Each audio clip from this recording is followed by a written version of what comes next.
देखिए बहुत महत्वपूर्ण टॉपिक हम बात कर रहे हैं। कल एक इलेक्शन हुआ आप लोग का राज्यसभा का सदस्य का इलेक्शन कब हुआ ना, बिहार में कितना जीत हुआ पता है? रास्ते बिहार में कोई बताइए? 44। बिहार में राज्यसभा का कितना सीट है? हेलो 16 है। 16 में कितना सीट पर कल इलेक्शन हुआ? जीत भी तय हो गया। इसी विषय पर आपको बात करेंगे आज, क्योंकि करंट मुद्दा है और कैसे इसका इलेक्शन होता है सब समझिए। टॉपिक लिखना है आपको, पार्लियामेंट समझाना है। पार्लियामेंट जिसको आप संसद कहते हैं। पार्लियामेंट समझिए। सवाल पर भी बात करेंगे हम लोग। संविधान का भाग 5, संविधान का भाग 5 जब आप पढ़िएगा तो संविधान के भाग 5 में पार्लियामेंट की चर्चा मिलेगी। कभी भी सवाल अगर पूछ दे आपसे कि संविधान के किस भाग में पार्लियामेंट की चर्चा है तो आपका भाग 5 आएगा। हालांकि संविधान के भाग 5 में संघ की चर्चा है, यूनियन की चर्चा है, तो यूनियन का ही पार्ट है पार्लियामेंट वगैरह, ठीक है। तो संविधान के भाग 5 में पार्लियामेंट का चर्चा है। पार्लियामेंट समझिए, पार्लियामेंट 3 चीज से मिलकर बनेगा। इंडियन पार्लियामेंट की बात हो रही है, ठीक, भारत की संसद से व्यवस्था। पहला राष्ट्रपति, दूसरा राज्यसभा और तीसरा लोकसभा। क्लियर? पहला आपका, यानी अगर कभी भी क्वेश्चन पूछ दे आपका कि भारत के संविधान के किस पार्ट में पार्लियामेंट की चर्चा है, किस भाग में, तो भाग क्या बोलेगा? भाग 5 बोलिएगा। और पार्लियामेंट संसद का चर्चा किसमें है आपका? 79। आर्टिकल 79 में क्या है कि भारत, आर्टिकल 79 कहता है कि भारत में एक संसद होगी जिसका निर्माण किससे होगा? राष्ट्रपति, राज्यसभा और लोकसभा। क्लियर? यानी भारतीय संसद में पार्लियामेंट का उल्लेख आर्टिकल 79 में है और 79 कहता है कि संसद का निर्माण मेनली, हालांकि राज्यसभा लोकसभा ही है, लेकिन एक राष्ट्रपति को भी आप जोड़ दीजिएगा। कभी भी सवाल अगर आपसे पूछ दे कि संसद का निर्माण क्या चीज से होता है, तो आप कभी भी राज्यसभा लोकसभा नहीं बोलिएगा। आपको क्या बोलना होगा? संसद का निर्माण राष्ट्रपति, राज्यसभा और लोकसभा तीनों से मिलकर। ये आपके लिए क्वेश्चन मेजर यही है दोनों, लेकिन राष्ट्रपति को आपको रखना पड़ेगा क्योंकि आपसे क्वेश्चन क्या पूछ रहा है? संसद का निर्माण। तो राष्ट्रपति अलग टॉपिक है, इस पर हम लोग बात करेंगे। राज्यसभा आर्टिकल 80 और लोकसभा आर्टिकल 81। क्लियर? आप सब लोग को पता है ना संविधान का में कुल मूल संविधान में 395 आर्टिकल्स थे। 395 आर्टिकल्स में आर्टिकल 80 क्या है? राज्यसभा का फॉर्मेशन कैसे होगा, लोकसभा का फॉर्मेशन कैसे होगा। तो आज का जो पूरा क्लास है आपका वो क्या है? राज्यसभा पर केंद्रित होगा कि आप कल ही देखिए राज्यसभा का इलेक्शन हुआ आपका। पूरे भारतवर्ष में देखिएगा तो पूरे भारतवर्ष में कल 37 जगहों पर 37 सीट पर इलेक्शन हुआ राज्यसभा के लिए, जिसमें कि 37 में अगर आप 11 घटा दीजिए, 7 में गया 6, 3 में गया 2, 26 सीट पर अनअपोज्ड। 26 सीट पर अनअपोज्ड समझ रहे हैं? अनअपोज्ड क्या होगा आपका? निर्विरोध मतलब कि इसके अगेंस्ट में कोई खड़ा होकर हुआ नहीं। जैसे नीलम संजीव रेड्डी क्या होता आपको? भारत का एकमात्र राष्ट्रपति जो क्या हुआ, उसके अगेंस्ट में खड़ा ही नहीं, तो उसकी जीत हो गई थी। इसी को हम लोग अनअपोज्ड कहते हैं, निर्विरोध। तो टोटल 37 सीट में कितना सीट? 26 सीट पर तो अनअपोज्ड सर्टिफिकेट मिल गया। Yes sir. समझ गए? इस पर कोई इलेक्शन हुआ ही नहीं 26 सीट पर। बात समझ में आ रहा है? यानी रेस्ट कितना सीट पर? 11। यानी कुल 37 सीटों पर, यानी इस मार्च में 37 सीट खाली होने वाली थी और 37 सीट को भर दिया गया। समझ में? तो ये 37 में से 11 घटाए क्यों आपका? तो 11 सीट पर इलेक्शन हुआ, बाकी 26 पर क्या हो गया? अनअपोज्ड, निर्विरोध जीत लिया गया। निर्विरोध। समझ में आ रहा है? कुल 11 सीट पर चुनाव हो पाया, जिसमें कि बिहार में कितना सीट? बिहार में 5 सीट इस बार के इलेक्शन। बिहार में कितना सीट? 5 सीट। बिहार में आपको कितना? 5 सीट। समझना है? बिहार में 5 सीट है, उड़ीसा में 3 सीट है और आपका एक दो जगह ये हरियाणा में भी 5 3 8 और हरियाणा में भी शायद 3 सीट हुआ है। कुल 11 सीट पर इलेक्शन हुआ। समझना? क्लियर? तो हम लोग फोकस करेंगे बिहार राज्यसभा। हम लोग बिहार राज्यसभा फोकस करेंगे। यहाँ तक कंफ्यूजन बात समझ आ रहा है सब लोग को? ठीक, जल्दी से लिखिए, लिखिए, फिर हम लोग राज्यसभा पर बात करेंगे। तेज से लिखिए।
हो गया? हो गया सबका? तो आप लोग क्या समझे? आज का टॉपिक आपका क्या है? पार्लियामेंट। पार्लियामेंट में भी मेजर टॉपिक पर हम लोग बात करेंगे राज्यसभा।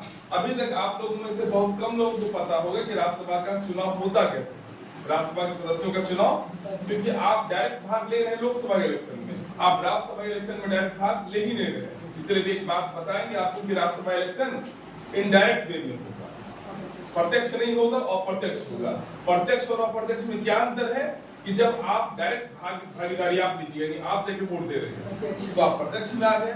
और अगर आपके चुने गए प्रतिनिधि, आप किसको जीता है एमएलए के रूप में कटिहार से? आपके अभी एमएलए कौन है? तारकेश्वर प्रसाद है। तो एमएलए साहब जाएंगे राज्यसभा का, जब भी चुनाव होगा तो वोट देने के लिए पहुंच जाएंगे। तो आप गए? आप नहीं गए। जब आप नहीं जाकर के आपके चुने गए प्रतिनिधि जाएंगे, एमएलए जाएंगे, एमपी जाएंगे, तो आप क्या कहिएगा? वो अप्रत्यक्ष चुनाव होगा। राष्ट्रपति का इलेक्शन याद करिए, राष्ट्रपति के इलेक्शन में आप भाग ले रहे थे, राष्ट्रपति के इलेक्शन में आपके चुने गए प्रतिनिधि भाग ले रहे थे, एमएलए प्लस एमपी, यानी कि अगर आपके तारकेश्वर बाबू भी जा रहे हैं तो एमपी के रूप में कौन? तारिक अनवर भी जा रहा है। समझ में आ रहा है? यानी आप डायरेक्ट गए नहीं गए, तो प्रत्यक्ष और अप्रत्यक्ष समझ में आया? प्रत्यक्ष मतलब कि जब आप डायरेक्ट भागीदारी, आप खुद वोट देने के लिए जा रहे हैं, तो क्या हो गया? वो प्रत्यक्ष चुनाव हो गया, डायरेक्ट सिस्टम। और अगर आपके चुने गए प्रतिनिधि, चाहे वो एमएलए हो, चाहे वो आपके एमएलसी हो, चाहे वो आपके एमपी हो, ये अगर चुनाव में भाग ले रहे हैं, तो इसका मतलब है कि वो प्रत्यक्ष चुनाव हो गया, इनडायरेक्ट इलेक्शन में। तो राज्यसभा इलेक्शन इनडायरेक्ट, ना कि डायरेक्ट, इसमें आपकी भागीदारी नहीं। एक एक करके समझेंगे। राष्ट्रपति पर बात आज नहीं करेंगे हम लोग, लोकसभा पर बात नहीं करेंगे, केवल किस पर बात करेंगे? राज्यसभा पर। और राज्यसभा पर फोकस होगा राज्यसभा के इलेक्शन को लेकर। इलेक्शन का प्रोसेस क्या है, इस पर हम लोग ज्यादा डिटेल्स करेंगे, लेकिन फिर भी राज्यसभा जानना आपके लिए जरूरी है। पहले जानिए राज्यसभा का। राज्यसभा को हम लोग क्या कहते हैं? काउंसिल ऑफ स्टेट्स भी। Council of state. सवाल आपसे इंग्लिश में पूछ देगा, इसको जैसे लोकसभा का हाउस ऑफ पीपुल करते हैं, हाउस ऑफ पीपुल, आप लोग हैं वहां पर हाउस ऑफ पीपुल, ठीक? वैसे ही राज्यसभा को हम लोग काउंसिल ऑफ स्टेट कहते हैं, काउंसिल ऑफ स्टेट। दूसरा, इसे उच्च सदन भी कहते हैं। क्या कहते हैं? उच्च सदन। इसे क्या कहते हैं? उच्च सदन। जबकि लोकसभा को निम्न सदन। उच्च सदन और निम्न सदन। लेकिन जब प्रथम सदन की बात आएगी तो प्रथम सदन कौन होगा? लोकसभा। प्रथम सदन लोकसभा, जबकि ये द्वितीय सदन होगा। कौन सदन होगा? द्वितीय सदन। ये सब क्वेश्चन में कंफ्यूजन मत करिएगा, ठीक? राज्यसभा का 3 नाम खुशी कुमारी। कौन कौन? पहला काउंसिल ऑफ स्टेट, इंग्लिश नाम काउंसिल ऑफ स्टेट। दूसरा नाम उच्च सदन, तीसरा नाम द्वितीय सदन। क्लियर? लोकसभा का भी 3 नाम, हाउस ऑफ पीपुल, दूसरा नाम निम्न सदन, तीसरा नाम प्रथम सदन। एक नाम आप और बोल सकते हैं जिसको आप कह सकते हैं लोकप्रिय सदन। लोकप्रिय सदन भी कौन है? सिंपल सा बात है, उसमें आप डायरेक्ट जा रहे हैं, आप चुनाव में भाग भी ले रहे हैं, समझ में आ रहा है? तो आपके चुने, आपके मन के अनुसार लोग गए हैं वहां पर, और यहाँ पर आपके मन के अनुसार गए हैं, आपके एमएलए और एमपी के अनुसार गए हैं। इस कारण से वो लोकप्रिय सदन है कि मेरा आदमी बैठा हुआ, मेरा छोटा भाई बैठा हुआ, हम ही सुविधा करके भेजे हैं। नहीं बात समझ में आ रहा है? इस कारण से लोकप्रिय सदन कह रहे हैं, प्रथम सदन कह रहे हैं, ठीक? हाउस ऑफ पीपुल कह रहे हैं। क्लियर? तो ये सब पर बात लोकसभा पर कभी हम बात करेंगे। हम लोग आज पूरा फोकस क्या होगा? राज्यसभा के बारे में लिखिए 2-3 लाइन और, कि काउंसिल ऑफ स्टेट, उच्च सदन और द्वितीय सदन।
क्लियर? राज्यसभा बनाया। तो राज्यसभा का गठन किस आर्टिकल में? आर्टिकल 80, यानी 80 को जरूर याद रखना। 80 राज्यसभा गठन 80, आर्टिकल 80।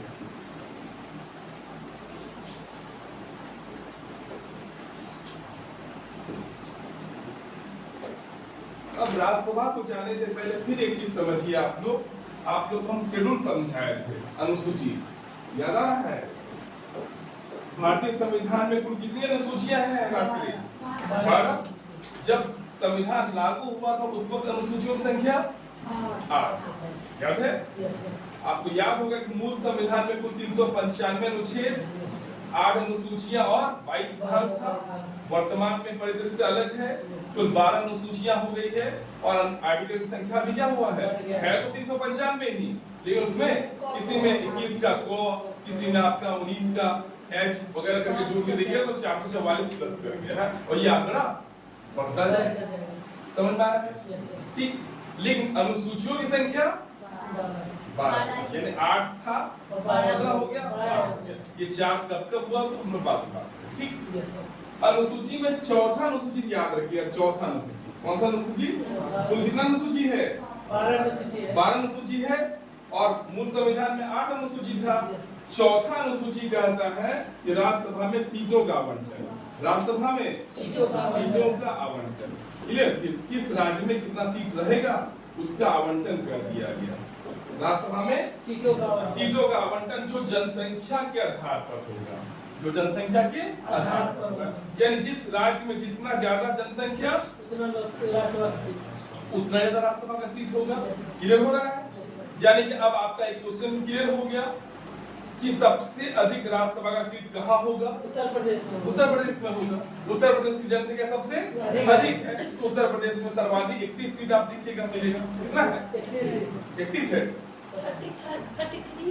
31 जो भी हो आप देख लीजिए। बिहार में 16 सीट है तो बिहार में कितना है? यानी आप एक चीज याद रखिएगा राज्यसभा में सीटों का आवंटन का उल्लेख कहाँ है?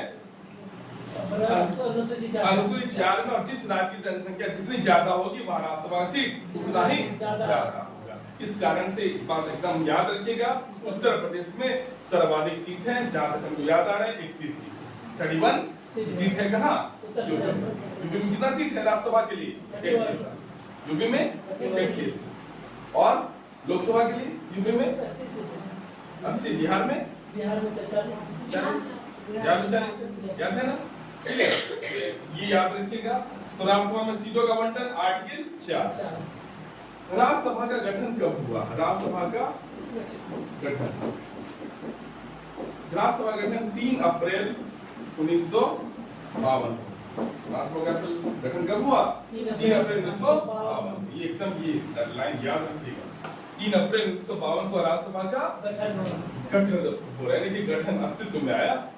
ठीक ना? आपको पता है कि देश जब आजाद हुआ तो आजादी के लिए हम लोग क्या बनाए थे? देश आजाद होने के बाद और एक हमारा संविधान कैसे बनेगा उसके लिए संविधान सभा बना। तो मान लीजिए संविधान सभा ही क्या था आपका? संसद। उस वक्त संसद है नहीं। संविधान सभा को आप क्या मान लीजिए? संसद।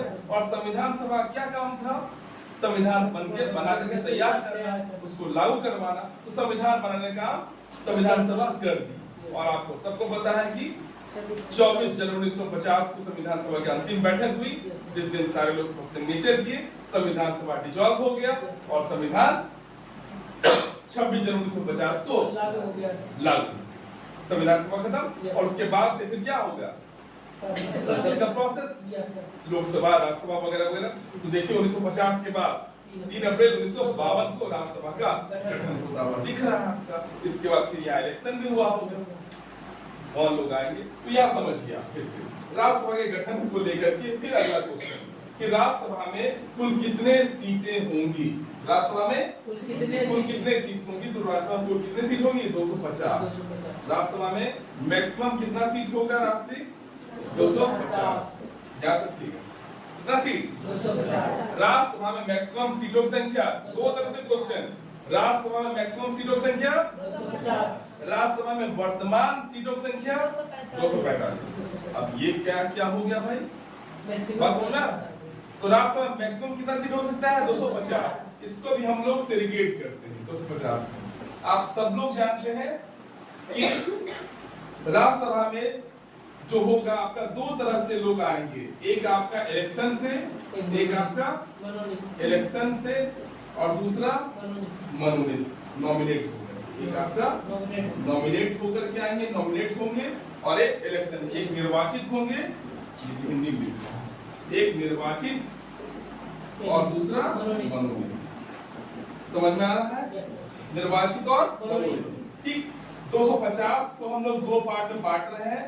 238 निर्वाचित होकर के आएंगे और मनोनीत 12 हो जाएंगे। 238 प्लस 12 238 प्लस 12 समझ में आ रहा है? यानी 250 का क्लियर है। लेकिन वर्तमान परिदृश्य में क्या है आपका? अभी आपका वर्तमान में देखिए, वर्तमान में कितना 245 सीट। वर्तमान में कितना सीट है? होना चाहिए 250, होगा भविष्य में 250 सीट आएगा, लेकिन अभी वर्तमान में कितना है? 245। इसको अगर आप सेग्रीगेट करें, इसको आप तोड़िए तो क्या निकलेगा? 233 प्लस 12। समझ में आ रहा है? 233 प्लस 12 यानी कि आपका एक क्वेश्चन हो सकता है, 5 सीट कहाँ गया है? 238 होना चाहिए था, 233 से क्यों इलेक्शन हो रहा है? 5 सीट पर क्यों नहीं हो रहा है? इसके पीछे कारण समझ में आ रहा है?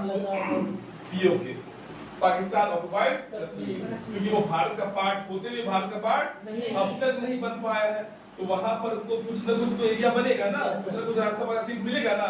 अक्साई चीन भी कुछ हड़पे हुए हैं, चीन वाला पार्ट, बात समझ में आ रहा है? तो ये सब में भी सीट जाएगा, इसलिए वो 5 सीट कहाँ जाएगा? भविष्य में वही जाएगा। बात समझ में आ रहा है? इसलिए आपका 233 प्लस 12। तो क्वेश्चन समझिए फिर से, अगर हम आपसे सवाल पूछे अभी कि राज्यसभा में कुल कितने सीटों का निर्वाचन होता है वर्तमान में? निर्वाचित सीटों की संख्या 233। 233 फंस गए ना? सवाल समझिए, राज्यसभा में कुल वर्तमान में राज्यसभा में निर्वाचित सदस्यों की संख्या 233। देखिए ठीक है, प्लस 12 का निर्वाचन हो रहा है क्या? 12 का तो नॉमिनेशन हो रहा है केवल। राष्ट्रपति जिसको चाह रहा है, राष्ट्रपति मतलब केंद्रीय मंत्रिमंडल, राष्ट्रपति मतलब केंद्रीय मंत्रिमंडल, राष्ट्रपति केंद्रीय मंत्रिमंडल जिसको चाह रहा है, जिसको नहीं, मतलब कहने का मतलब कि आपका 12 सीट कहां से आएगा? तो जब आप आर्टिकल 80 का क्लॉज 4 पढ़िएगा तो उसमें लिखा है कि राज्यसभा में कुछ वैसे विशिष्ट व्यक्ति जो साहित्य के क्षेत्र में, कला के क्षेत्र में, विज्ञान के क्षेत्र में और समाज सेवा के क्षेत्र में, साहित्य 4 सेक्टर, साहित्य लिटरेचर, विज्ञान साइंस, कला आर्ट इसको आप कहते हैं, और समाज सेवा सोशल वेलफेयर। इन 4 क्षेत्र में अगर आप विशिष्ट योगदान रखे हुए, आप समाज के प्रति, खेल के प्रति, कला के प्रति, विज्ञान के प्रति या साहित्य के प्रति आपका विशिष्ट योगदान रहा है, तो वैसे व्यक्तियों को हम लोग क्या करेंगे? बिना इलेक्शन कराए हुए नॉमिनेट करके आपको वहां बैठा। क्लियर? बात समझ में आ रहा है? गौर कर रहे हैं? अगर रामधारी सिंह दिनकर साहब कभी बने होंगे राज्यसभा के मेंबर, कैसे बने होंगे? साहित्य के थ्रू नॉमिनेशन उनका हुआ होगा, इसके थ्रू। आप कभी आप देखेंगे कि रेखा भी आई थी, सांसद हेमा मालिनी भी बनी राज्यसभा के सांसद, कैसे बनी होगी? साहित्य कला की तरफ। ठीक, अब आपके मान लीजिए कि अगर सचिन तेंदुलकर का नाम ले, सचिन तेंदुलकर भी बने राज्यसभा के, तो भाई यहाँ तो अगर ऑप्शन एक बार क्वेश्चन पूछा था आपको, यूपीएससी क्वेश्चन बता रहा है कि सचिन तेंदुलकर राज्यसभा का सदस्य बने थे, मनोनीत सदस्य बने थे, वो किस क्षेत्र से थे? पहला साहित्य, दूसरा कला, तीसरा खेल, चौथा समाज सेवा। अक्सर लोग खेल मार करके चला है। अब आप बताइए, खेल नाम हम दिए, 4 सेक्टर का नाम दिए, लेकिन 100 में 99% लोग क्या मार के आया था कि खेल ही होगा नहीं, जबकि खेल का उल्लेख है, साहित्य है, कला है, विज्ञान है और समाज सेवा। तो आपके लिए हम क्वेश्चन छोड़ के जाते हैं आज के क्लास में कि तेंदुलकर को किस क्षेत्र में उनको मनोनीत किया गया? साहित्य के क्षेत्र में, कला के क्षेत्र में, विज्ञान के क्षेत्र में या समाज सेवा के क्षेत्र में? इतना तो क्लियर है कि साहित्य और विज्ञान तो नहीं, क्या? अरे भाई इतना तो आप जानते हैं कि भाई वो बहुत ज्यादा पढ़ा लिखा तो था नहीं, 9वां 10वां तक पढ़ा, उसके बाद तो क्रिकेट खेलने लगा, तो लिटरेचर तो बढ़िया नहीं है वो। साहित्य वैज्ञानिक तो बन ही नहीं सकता है क्योंकि जिंदगी भर क्रिकेट खेला है, तो ये तो खत्म हो गया। तीसरा बच गया क्या आपका? समाज सेवा और कला। अब आप सोच के बताइए, कला होगा कि समाज सेवा? ठीक है, कला क्या डांस करता था? नहीं, समाज सेवा। सोचने का समय दिया, ठीक, कला या समाज सेवा? कला, यही 2 ऑप्शन, यानी अब तो आपके पास एकदम लाइफ लाइन जबरदस्त मिल गया। कोई ऑप्शन कला, विज्ञान साहित्य तो होगा नहीं, कला या समाज सेवा, दोनों में से कौन होगा? कल बताइए। ठीक, फिर से समझिए,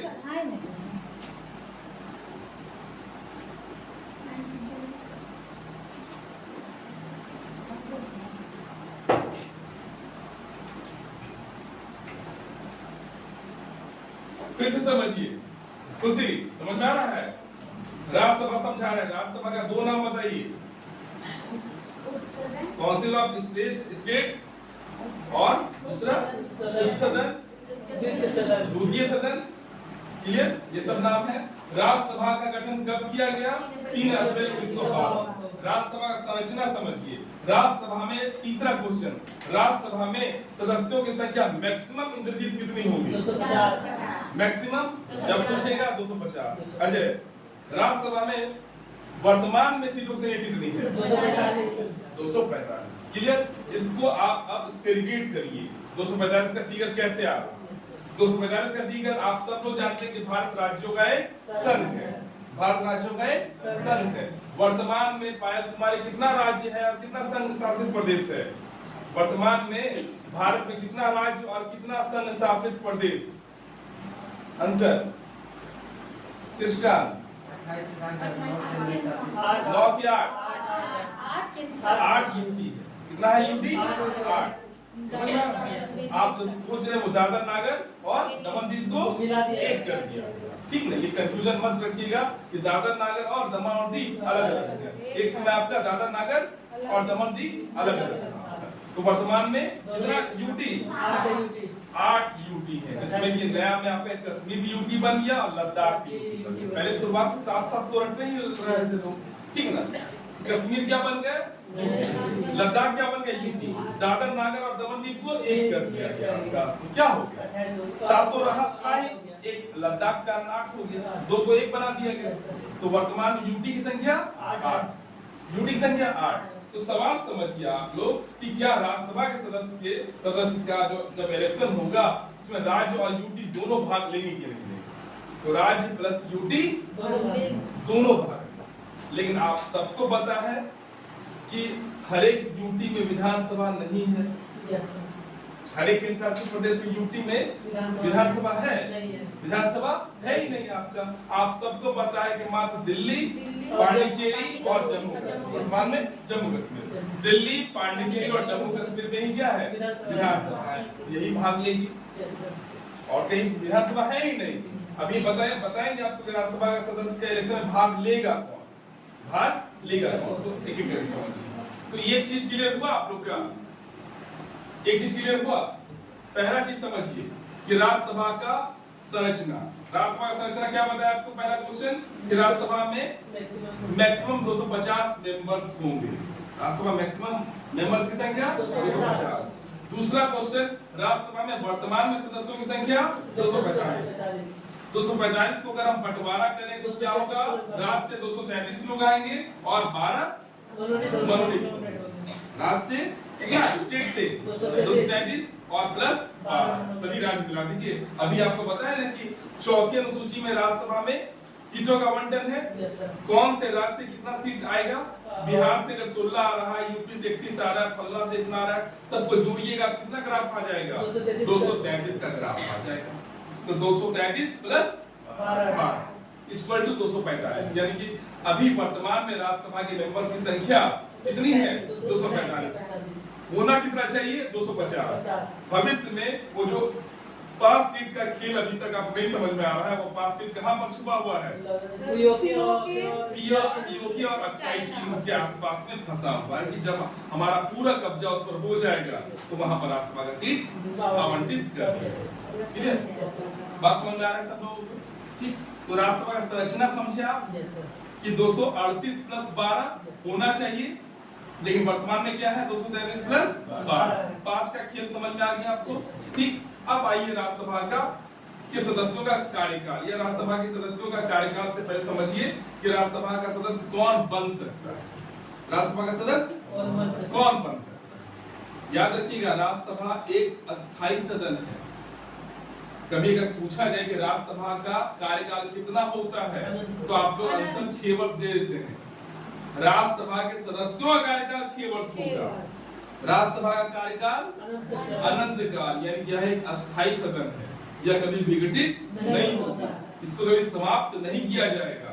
जब तक आपके यहाँ प्रजातंत्र जिंदा रहेगा, जब तक आपके यहाँ डेमोक्रेसी रहेगी, जब तक आपके यहाँ संसदीय व्यवस्था रहेगी, तब तक राज्यसभा को कोई खत्म समाप्त नहीं कर सकता। इसलिए राज्यसभा एक अस्थायी सदन है। जबकि लोकसभा और फिर 5 साल के बाद क्या होगा, नया लोकसभा बना नहीं। या हो सकता है कि मान लीजिए अभी समर्थन वापस हो जाए, कुछ पैसा हो जाए तो लोकसभा तुरंत विघटित हो जाएगा, लेकिन राज्यसभा कभी विघटित नहीं होगी। तो राज्यसभा एक अस्थायी सदन है, राज्यसभा एक परमानेंट सदन। परमानेंट क्या है, कॉन्सेप्ट। राज्यसभा एक परमानेंट सदन है, ये याद रखिए। जबकि लोकसभा एक उच्च सदन और निम्न सदन। क्यों, क्या समझ में आया? क्योंकि इसका कभी भी विघटन नहीं होगा। निम्न सदन इसलिए कह रहे हैं क्योंकि इसका विघटन हो सकता है, इसलिए निम्न सदन। समझ में आ रहा है? और प्रथम सदन द्वितीय सदन में क्या कंफ्यूजन हो गया आपको कि भाई प्रथम सदन क्यों नहीं कहे इसको? लोकसभा का प्रथम सदन बोलते, इसको आप द्वितीय सदन बोलते हैं। तो राज्यसभा के पास पावर लोकसभा के मामले में कम है, ये बात क्या है, ठीक है। लोकसभा को पावर ज्यादा है, राज्यसभा को पावर कम है। खास करके धन विधेयक जब आप पढ़िएगा तो धन विधेयक के मामले में पूरा पावर किसको? लोकसभा। धन विधेयक जब भी कोई भी बिल आता है तो पहले क्या होता है, लोकसभा से निकला तो राज्यसभा में गया, राज्यसभा पास किया, तब जाकर के राष्ट्रपति पास किया, ठीक। या राज्यसभा में पेश हुआ तो फिर कहा जाएगा लोकसभा में, और फिर राष्ट्रपति के पास। लेकिन मनी बिल जो होता है, धन विधेयक, नाम से ही लिखिए धन विधेयक, ठीक है, जिससे कि देश का व्यवस्था चलेगा। मनी बिल के मामले में मनी बिल स्टार्टिंग भी कहां से होगा? लोकसभा से। आर्टिकल 110 में इसका डेफिनेशन है मनी बिल, बाद में पढ़िएगा, मनी बिल समझाएंगे। अब मान लीजिए कि धन विधेयक लोकसभा से पास हो गया, अब ये कहां जाएगा? राज्यसभा। राज्यसभा के पास मात्र 14 दिन का समय है, 14 डेज।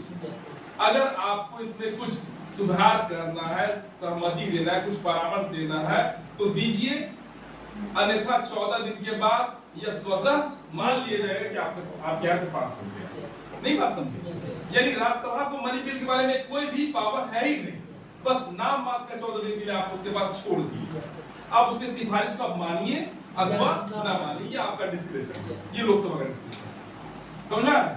अगर वो कहता नहीं ऐसे कर दीजिए वैसे कर दीजिए, वोटिंग वगैरह कुछ भी कर ले, वो उससे लोकसभा को कोई प्रभाव नहीं पड़ेगा। तो पूरा पावर किसके पास? लोकसभा के पास। देखिए बात समझ आ रहा है? इस कारण से आप देखिएगा तो बहुत सारे मामले में लोकसभा राज्यसभा पर हावी हो जाती है। दूसरा एक चीज और समझिए, आर्टिकल 108 समझ रहे हैं आप? आर्टिकल 108 क्या है? ज्वाइंट सेशन, संयुक्त अधिवेशन। मान लीजिए लोकसभा में बिल पास हो गया, राज्यसभा में बिल जाकर के फंस गया, राज्यसभा क्या कर रहा है? वो बिल पर असहमति दे दिया, रोक लगा दिया कि नहीं, तो दोनों में गतिरोध। तो जब ऐसा कंडीशन हो जाए, राज्यसभा किया, लोकसभा रोक लगा दिया, तो ऐसा बिल में गतिरोध हो गया, तब क्या होगा? ज्वाइंट सेशन होगा। ज्वाइंट सेशन कौन बुलाएगा? राष्ट्रपति। ज्वाइंट सेशन कौन बुलाएगा? राष्ट्रपति। अध्यक्षता कौन करेगा? लोकसभा। बात समझिएगा, जब भी संयुक्त अधिवेशन होगा तो संयुक्त अधिवेशन का अध्यक्षता कौन करेगा? लोकसभा अध्यक्ष। बुलाएगा कौन? राष्ट्रपति। ठीक। अब सोचिए जीत किसकी होगी? संयुक्त अधिवेशन जब बैठेगा तो वोटिंग दोनों मिलकर करेगा। अब आपका दोनों का मिला हुआ वोटिंग से ना बात तय होगा। अब आप बताइए कि लोकसभा में 550 सीट, राज्यसभा में 250, नहीं सीधे डबल है, तो जीत किसका होगा? लोकसभा का। नहीं, लोकसभा नहीं चाहता, लोकसभा से पास कर दिया, राज्यसभा नहीं पास किया, तो हमेशा जीत किसकी होगी? लोकसभा की। तो यहाँ भी क्या आप देख रहे हैं कि अगर संयुक्त अधिवेशन भी होगा तो बात किसका रह जाएगा? क्योंकि कहीं ना कहीं आधा का अंतर है। लोकसभा में 552 सीट और राज्यसभा में 250 सीट, नहीं आधा से अधिक का अंतर। इस कारण जीत किसकी हो जाएगी? बात किसका रह जाएगा? लोकसभा का। मान लीजिए राज्यसभा जो बिल लाना चाहती है, राज्यसभा उसको रोक दिया, तो फाइनली किसका जीत होगा? लोकसभा का ही जीत होगा। ज्वाइंट सेशन में भी लोकसभा के लोग क्या करेंगे? सब मिलकर वोटिंग कर देंगे कि यहाँ सीट की संख्या काफी ज्यादा है। क्लियर? तो ज्वाइंट सेशन हम आपको क्या बता रहे हैं कि लोकसभा के से ज्यादा, लोकसभा से कम पावर किसके पास है? राज्यसभा। ठीक है। तो ये संरचना समझ में आ गया आप लोग को कि राज्यसभा का संरचना क्या है वर्तमान में? वर्तमान में 233 प्लस 12, 233 प्लस 12। इस 233 में कौन कौन शामिल है? राज्य प्लस स्टेट प्लस स्टेट भी शामिल है और यूटी भी शामिल है। यूटी समझ में आ रहा है? यूटी समझ में आ रहा है? यूटी यूनियन टेरिटरी, यानी कि केंद्र शासित और केंद्र शासित प्रदेश में वैसे केंद्र शासित प्रदेश जहां पर विधानसभाएं हैं वही भाग लेगा। जब विधानसभा ही नहीं, अंडमान निकोबार में है ही नहीं, दादरा नगर में है ही नहीं, कहां है? दिल्ली और पांडिचेरी, अभी जम्मू कश्मीर आ गया। तो दिल्ली, पांडिचेरी और जम्मू कश्मीर के लोग क्या करेंगे? भाग लेंगे। यहाँ पर सीट है, यही लोग ना, यहीं पर इलेक्शन भी होगा। क्लियर? तो ये याद रखिएगा कि 245, 243 प्लस 12, 243 में क्या क्या आएगा? State plus duty, state plus duty. जल्दी से लिखिए, 243 प्लस 12, 243 में कौन कौन लोग आएंगे? State plus duty, state plus duty. Duty में लिख लीजिएगा, जहां पर ड्यूटी मतलब जहां विधानसभा एग्जिस्ट कर रही है, जहां विधानसभाएं एग्जिस्ट कर रही है, विधानसभाएं एग्जिस्ट कर रही है, एग्जिस्ट कर रही है, जहां विधानसभा एग्जिस्ट कर रही है।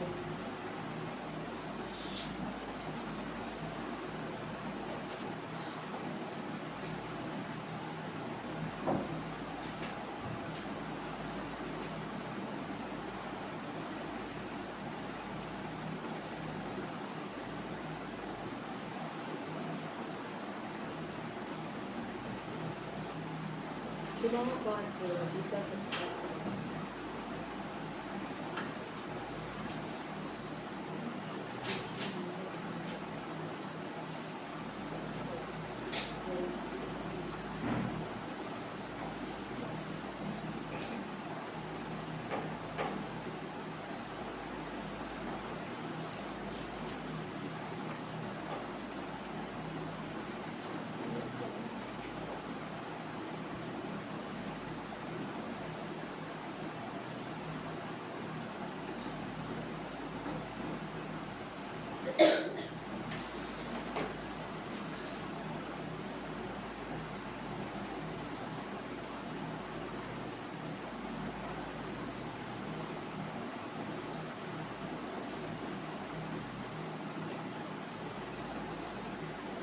हो गया?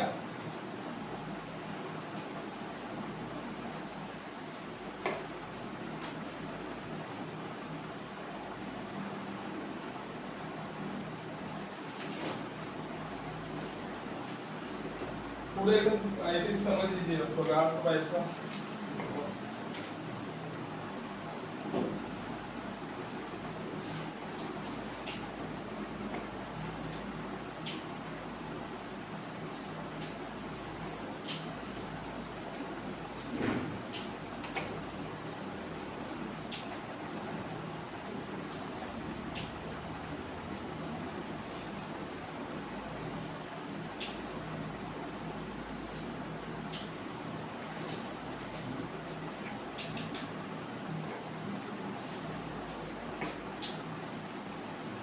राष्ट्रसभा गठन लिख लिए 3 अप्रैल 1952। राष्ट्रसभा का गठन 3 अप्रैल 1952। अब एक मेजर चीज समझिए फिर से, बिठा दें?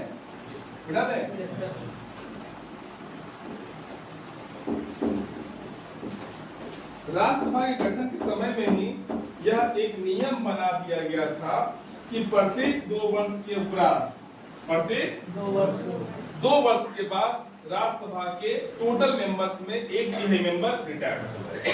कितने मेंबर? प्रत्येक 2 वर्ष के बाद। नियम समझिए, राज्यसभा में क्या नियम बनाया गया राज्यसभा के सदस्यों के लिए कि प्रत्येक दूसरे वर्ष, प्रत्येक 2 वर्ष के बाद एक के सदस्य क्या हो जाएंगे? सेवानिवृत्त हो जाएंगे। प्रत्येक 2 वर्ष के बाद, तो कहीं भी लिख लीजिएगा राज्यसभा के सदस्य, राज्यसभा के सदस्य प्रत्येक 2 वर्ष के पश्चात, प्रत्येक 2 राज्यसभा के एक के सदस्य प्रत्येक 2 वर्ष के बाद सेवानिवृत्त होते हैं, सेवानिवृत्त होते हैं। अभी कंफ्यूजन आपको लगेगा? अभी तो चुनाव हो रहा है, यही चुनाव हो रहा है। हाँ, सब हर 2 वर्ष पर इलेक्शन होता है। बात को समझिए, 2 वर्ष वाला चुनाव हो रहा है। बात को समझिए आप। हाँ,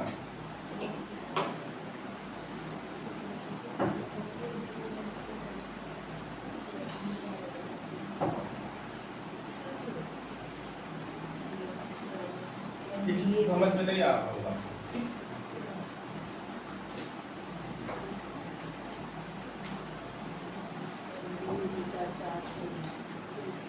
समझ ये लाइन समझ में आया नहीं? समझ। अभी एक लाइन लिखिएगा आप लोग के राज्यसभा के सदस्यों का कार्यकाल 6 वर्ष का होता है। अगर कभी भी क्वेश्चन पूछा जाए कि राज्यसभा का कार्यकाल बोलिए, राज्यसभा कार्यकाल क्या बोलिएगा? अनंत। जब तक डेमोक्रेसी जिंदा रहेगा तब तक क्या होगा? राज्यसभा जिंदा रहेगा। हम राज्यसभा कार्यकाल पूछ रहे हैं क्योंकि राज्यसभा एक अस्थायी सदन है, इसलिए वो कभी विघटित होगा ही नहीं। जबकि राज्यसभा का सदस्य का कार्यकाल पूछेगा, राज्यसभा का सदस्य का कार्यकाल तो क्या बोलिएगा? 6 वर्ष। ठीक, राज्यसभा के सदस्य का कार्यकाल हर एक सदस्य कितना साल रहेगा? एक सदस्य 6 वर्ष। एक सदस्य कितना? 6 वर्ष। अब सोचिए शुरुआत में दिक्कत हुआ होगा। मान लीजिए 3 अप्रैल 1952 को क्या बन गया? राज्यसभा बन गया। इलेक्शन मान लीजिए मई के आसपास हुआ होगा, या मान लीजिए 1952 में कोई आप बन गए, 1952 में आप एक मेंबर बन गए। ये आप क्या मतलब कि 245 लोग क्या बन गए? मेंबर बन गए। 12 लोग 12 लोग इंक्लूड है, बन गए होंगे। 245 लोग बन गए। तो 245 में अब जो वो नियम बनाए हैं आपकी प्रत्येक 2 वर्ष के बाद क्या होगा? 1/3 सदस्य क्या होंगे? सेवानिवृत्त होंगे। तो यानी 1954 में कितना? 245 का 1/3 24 और 81 लगभग 81 लोगों को क्या करना पड़ेगा? सेवानिवृत्त होना पड़ेगा रूल को जिंदा रखने के लिए। बोलिए। फिर 1956 में भी कुछ लोगों को क्या करना पड़ेगा? 40 साल पूरा हुआ है, किसी का 6 साल पूरा हो रहा है। लेकिन पहला टर्म क्या होगा? पहला टर्म में कुछ लोगों को त्याग देना पड़ेगा, त्याग ताकि प्रजातंत्र को जिंदा रखना है, राज्यसभा को जिंदा रखने के लिए 1954 में कुछ 81 लोग अपने मन से क्या